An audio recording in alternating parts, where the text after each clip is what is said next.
عبدالنور محمد يدو بالله anigu geelan waagii gacantay soo galay waxa way 64 meesh la yiraahdo kurkurfo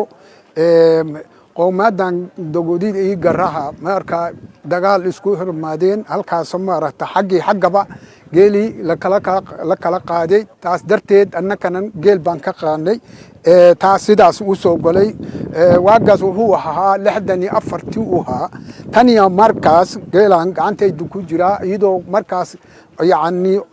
سديد نيفا أنا ما نكاس عروض بحنا هاي وحن سكود ديبي دد بماركته غير كي جايانو ديبي دقشدي أنصار نقدي وحو إيمادي لبن نيف بو أيو إيمادي لما دي نيف وادقالي مدة صدّن أفر سنة بماركته علومي كده بجوجا يسدي جيل أنا نسكحليو تصدرت أن ماركته علومي كده بجوجا شنكي هذا شيخ إدريس انت سنة حاب بناتي هايراتي عاسكو دواتي انت سانسلوغندي إلهي مانت وانو نسيب كدجي جيلي ايغها انا مانتا غانتا نود كبخي مانتا إلهي نسيب كدجي كبخي تاس درتيس انغو سداس درتيدم بمرتا جيد غانتا نسو غليت سداس وي waxay kalifay geelan inaan fiicneen had waa weynaadi anigu qaatimidi baan jooga geela muddo badan ba marata gacantayda ku jira ama keyga ku jira nin kala gacantiisa ku jira kulay anuun ba marata adiga gacanta nin kala ku jirana anuun bay soo fiirinay taas darteed waxay market geelan dartiisa ayaa haji aan u tagi waay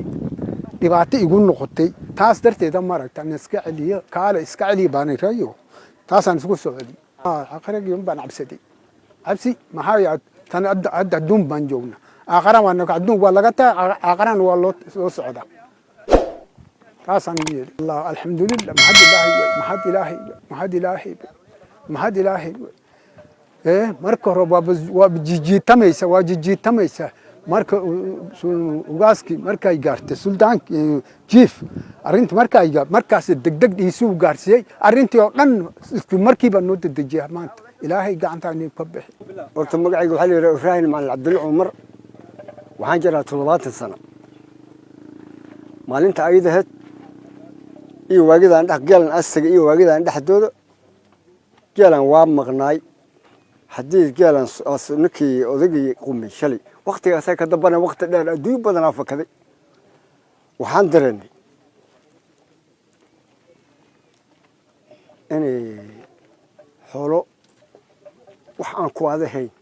adduunku ay aqrar ka heleen ma inay waxba ku galin ninkaan aas gartay dib adduun iyo dib aqrar inay wax uu galin inaan soo gado duqaana keenay anagana waxa farxad nolol noqotay islaamnimadii talkii inay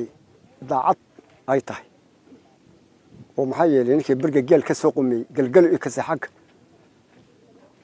oo keenay burga baanisa in ilaahay ka cabsaday oo akhriis u turtay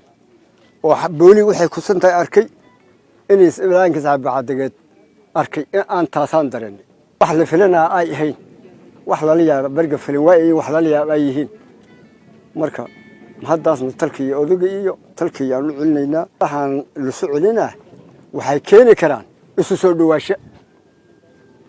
qalbi jacayl isu jacayl isu soo dhawaasho isgarasho oo tulnimo intaan bay keenay